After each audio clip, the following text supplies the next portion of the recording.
السلام عليك يا رسول الله السلام علیکم ورحمۃ اللہ وبرکاتہ۔ ناظرین، آج کے ویڈیو میں ہم بات کریں گے غیبت پر۔ یہ بہت ہی بڑا گناہ ہے اور اللہ تبارک و تعالی اور اس کے پیارے حبیب صلی اللہ علیہ وسلم کے نزدیک یہ ناپسندیدہ اعمال ہے اور دنیا اور آخرت میں جہنم کا یہ ذریعہ بنے گا، اللہ کی ناراضگی کا بھی۔ آئیے اسلام کی روشنی میں جانتے ہیں کہ نبی کریم صلی اللہ علیہ وسلم نے اس کے بارے میں کیا فرمایا۔ غیبت، کسی کو غائبانہ برا کہنا، اگر وہ ہمارے سامنے نہیں ہے پھر بھی ہم اسے برا کہتے ہیں، اس کو کہتے ہیں غائبانہ برا کہنا۔ پیٹھ پیچھے اس کا کوئی عیب بیان کرنا یا غیبت کرنا، یعنی ہمیں کسی کی کوئی برائی یا عیب پتہ چلا اور وہ شخص یہاں نہیں ہے لیکن ہم کسی تیسرے سے یہ بات کرتے ہیں تو یہ غیبت کہی جائے گی۔ چنانچہ ایک حدیث میں ہے کہ حضور صلی اللہ علیہ وسلم نے صحابہ کرام سے فرمایا کہ کیا تم لوگ جانتے ہو کہ غیبت کیا چیز ہے؟ صحابہ نے کہا کہ اللہ اور اس کے رسول صلی اللہ علیہ وسلم زیادہ جانتے ہیں، زیادہ جاننے والے ہیں۔ تو حضور صلی اللہ علیہ وسلم نے ارشاد فرمایا کہ تمہارا اپنے بھائی کی ان باتوں کو بیان کرنا جن کا وہ ناپسند سمجھا جاتا ہے، یہ غیبت ہے۔ اس بات کو کسی دوسرے کے سامنے بیان کرنا جو ناپسندیدہ سمجھا جاتا ہو، اگر اس کو بیان کیا تو وہ غیبت ہوتی ہے۔ تو صحابہ نے عرض کیا یا رسول اللہ صلی اللہ علیہ وسلم، یہ بتائیے کہ اگر میرے اس بھائی نے واقعی میں وہ باتیں موجود ہوں تو کیا ان باتوں کا ذکر کرنا بھی غیبت کہلائے گا؟ یعنی اس میں کچھ برائیاں موجود ہوں تو وہ اگر میں دوسرے کو کہوں، الرٹ کروں، تو کیا یہ بھی غیبت ہوگی؟ اس کے بارے میں آقا صلی اللہ علیہ وسلم نے فرمایا کہ اگر اس کے اندر وہ باتیں واقعی ہوں گی جب بھی تو تم ان کی غیبت کرنے والے کہلاؤ گے۔ اگر آپ میں برائی ہی نہیں ہے تو پھر میں آپ کی برائی کیوں بنا کر کے پیش کروں گا؟ تب تو غیبت نہیں ہوگی۔ اگر واقعی ہی ہوتی ہے آپ میں برائی تبھی تو کہی جائے گی، اور اگر اس میں وہ باتیں نہ ہوں اور تم اپنی طرف سے گڑھ کر کرو گے جب تو اس پر بہتان لگانے والا ہو جاؤ گے، جو ایک دوسرا گناہ کبیرہ ہے۔ غیبت کرنا تو گناہ کبیرہ، لیکن جو بات اس میں نہیں ہے وہ اگر تیسرے کو کہی گڑھ کے کچھ بھی سٹوری بنا کر کے تو وہ غیبت تو ہوگی، بلکہ الزام، بہتان مطلب الزام بھی لگانا، تو یہ دوسرا گناہ کبیرہ کر لیا۔ پہلے غیبت کر لی، گناہ کبیرہ کر لیا، اور پھر الزام بھی لگا دیا، کیونکہ وہ جو چیز اس میں نہیں ہے وہ تیسرے کو کہنا، یہ اس پر الزام لگانے جیسا ہی ہے۔ جس کا کرنے والا جہنم کا ایندھن بنے گا۔ جیسے گیس چلتا ہے نا، گیس کے باٹلے سے، یا چولہا جلتا ہے لکڑیوں سے یا گھاسلیٹ سے، تو جہنم کو جلانے کے لیے ایسے لوگوں کو ڈالا جائے گا جنہوں نے غیبت کی، چغل خوری کی اور کسی پر الزام ڈالا۔ الزام تبھی ڈالا جاتا ہے جب وہ صحیح نہ ہو، اسے الزام کہا جائے گا کہ اس نے وہ کیا ہی نہیں اور پھر بھی ہم اس پر الزام ڈال رہے ہیں، تو ایسے لوگ جہنم کے ایندھن بنیں گے۔ مشکاۃ شریف کی یہ حدیث ہے، باب حفظ اللسان میں ہے، یعنی پیج نمبر 412۔ یاد رکھیں کہ غیبت اتنا بڑا گناہ ہے کہ حضور صلی اللہ علیہ وسلم نے یہاں تک فرمایا، کیا فرمایا؟ الغیبت اشد من الظن، الغیبت اشد من الظن۔ اس کا مطلب کیا ہے؟ غیبت زنا سے بڑا گناہ ہے۔ ابھی تک تو ہم یہی سمجھ رہے تھے کہ زنا سے بڑا شاید کوئی گناہ ہی نہیں ہے، کفر کے علاوہ زنا ہی ہوگا، لیکن یہاں نبی کریم صلی اللہ علیہ وسلم نے فرمایا، مشکاۃ شریف کی حدیث ہے، پیج نمبر 415 میں، باب حفظ اللسان میں ہے۔ نبی صلی اللہ علیہ وسلم نے فرمایا، الغیبت اشد من الظن، غیبت زنا سے بڑا گناہ ہے۔ حضور صلی اللہ علیہ وسلم کا یہ بھی ارشاد ہے کہ میں نے معراج کی رات میں کچھ لوگوں کو اس حال میں دیکھا کہ وہ جہنم میں اپنے ناخنوں سے اپنے چہروں کو خرچ خرچ کر نوچ رہے تھے۔ جب آپ معراج تشریف لے گئے اللہ تبارک و تعالی سے ہم کلامی کا شرف حاصل کرنے کے لیے، تو آپ نے جاتے ہوئے جہنم یعنی دوزخ نرک میں ایسے لوگوں کو دیکھا جو اپنے ہی ہاتھوں کے ناخن سے اپنا چہرہ خرچ خرچ کے ماں سے نکال رہے تھے۔ نبی کریم صلی اللہ علیہ وسلم نے فرمایا کہ میں نے دیکھا کہ خرچ خرچ کر وہ لوگ نوچ رہے تھے اپنے ہی چہرے کو، تو میں نے حضرت جبرائیل علیہ السلام، یہ فرشتے ہیں جو ان کے ساتھ میں تھے، حضرت جبرائیل علیہ السلام سے پوچھا کہ یہ کون لوگ ہیں؟ تو انہوں نے بتایا کہ یہ وہ لوگ ہیں جو دنیا میں لوگوں کی غیبت اور آبرو ریزی کیا کرتے تھے۔ یہ وہ لوگ ہیں جو غیبت کیا کرتے تھے اور لوگوں کی عزت اتارا کرتے تھے، انہیں ذلیل کیا کرتے تھے۔ یہ وہ لوگ ہیں، اسی لیے بچیے۔ یہ حدیث کا حوالہ دے دوں، احیاء العلوم جلد 3 صفحہ 141 پر ہے۔ یاد رکھو کہ پیٹھ پیچھے کسی آدمی کی ان باتوں کو بیان کرنا جن کو وہ پسند نہیں کرتا یا غیبت ہے، یعنی میں کسی چیز کو پسند نہیں کرتا ہوں، یہ آپ کو پتا ہے، لیکن آپ نے تیسرے کو وہی چیز کے بارے میں بتایا تو یہ غیبت ہے، خواہ اس کا کوئی ظاہری عیب ہو یا باطنی، باہر کا کوئی عیب ہو یا اندرونی عیب ہو، اس کا پیدائشی عیب ہو یا اس کا اپنا پیدا کیا ہوا عیب ہو۔ پیدائشی بھی عیب ہوتے ہیں یا پیدا کیے ہوئے بھی عیب ہوتے ہیں، اس کے بدن، اس کے کپڑوں، اس کے خاندان و نسب، اس کے اقوال و افعال، ہے نا، چال ڈھال، اس کی بول چال، غرض کسی عیب کو بھی بیان کرنا یا تانا مارنا، یہ سب غیبت ہے، غیبت میں داخل ہے۔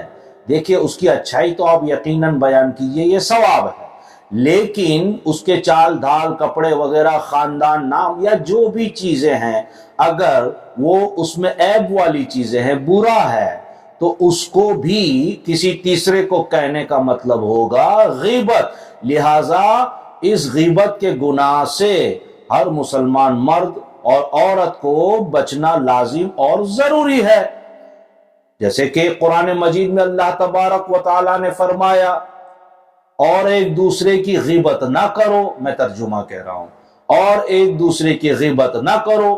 کیا تم میں کوئی یہ پسند کرے گا کہ آپ اپنے مرے ہوئے بھائی کا گوشت کھائے؟ اللہ تعالیٰ قرآن مجید میں فرماتا ہے، جس کا ٹرانسلیشن ہے کہ ایک دوسرے کی غیبت نہ کرو، اور کیا تم پسند کرو گے کہ کوئی تمہارا اپنے بھائی کا گوشت کھائے؟ یہ پسند کرو گے نہیں نا، اللہ تعالیٰ نے فرمایا، تو تمہیں یہ گوارا نہ ہوگا۔ مطلب یہ ہے کہ غیبت اس قدر گناہ ہے، گھنونا گناہ ہے، جیسے اپنے مردہ بھائی کا گوشت کھانا ہو۔